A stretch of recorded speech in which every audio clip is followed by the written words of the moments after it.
Jadi, kali ini saya akan menceritakan dongeng yang berjudul Bawang Merah dan Bawang Putih. Pertama-tama, perkenalkan saya Nadia Samsudin dengan NIM A111240009.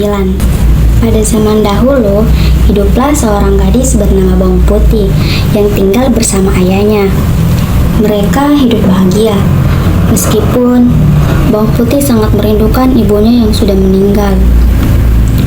Karena sering bepergian untuk berdagang, ayah Bawang Putih menikah lagi dengan seorang janda yang memiliki seorang anak bernama Bawang Merah.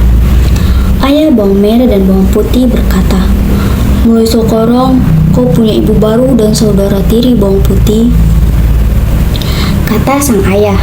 Awalnya, Bawang Putih merasa senang karena ibu tiri dan Bawang Merah bersikap baik padanya. Namun, setelah ayahnya meninggal dunia, sikap ibu tiri dan Bawang Merah berubah. Mereka memaksa Bawang Putih mengerjakan semua pekerjaan rumah.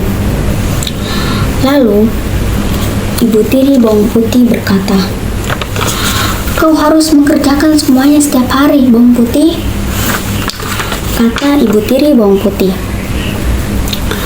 Perintah ibu tirinya dingin. Bawang Putih yang sabar selalu bekerja tanpa mengeluh, meskipun ia diperlakukan seperti pembantu. Pada suatu hari, saat Bawang Putih mencuci di sungai, salah satu selendang kesayangan Bawang Merah hanyut terbawa arus. Bawang Putih berkata, "Maaf Kak, selendangmu hanyut terbawa arus," kata Bawang Putih dengan cemas. Bawang Merah merah besar. Lalu Bawang Merah berkata, "Kau harus menemukannya. Jangan pulang sebelum selendang itu kembali," kata Bawang Merah dengan marah besar. Dengan hati-hati, Bawang Putih menyusuri sungai hingga larut malam. Tapi selendang itu belum ditemukan. Dalam perjalanan, Bawang Putih menemukan sebuah gubuk kecil dan mengetuk pintunya. Seorang nenek tua membukakan pintu. Lalu nenek tua itu berkata,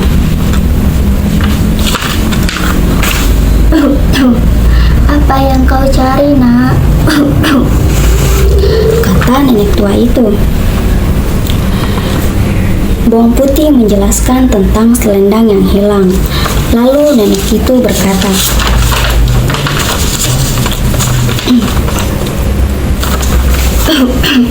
"Selendangmu ada di sini, Nak. Tapi kau harus menemaniku seminggu dulu," kata nenek itu. Bawang Putih setuju dan selama seminggu ia membantu nenek itu dengan rajin dan penuh kesabaran. Setelah seminggu, nenek memberikan selendang itu dan menyuruh Bawang Putih memilih satu labu sebagai hadiah. Bawang Putih memilih labu kecil karena takut tak kuat membawa yang besar. Lalu Bawang Putih berkata, "Terima kasih, Nek," katanya sopan. Sesampainya di rumah, ia membelah labu itu dan terkejut melihat isinya penuh dengan emas dan permata. Ibu tiri yang serakah menyuruh Bawang Merah melakukan hal yang sama. Namun, karena Bawang Merah malas dan tidak sopan kepada nenek, ia memilih labu besar. Ketika labu itu dibelah, isinya bukan emas, melainkan ular dan hewan berbisa. Bawang Merah dan ibunya ketakutan. Mereka akhirnya menyadari kesalahan mereka dan memohon maaf kepada Bawang Putih yang dengan hati baik memaafkan mereka. Sejak saat itu, mereka hidup lebih rukun. Baiklah, jadi itu tadi penyampaian dongeng dari saya.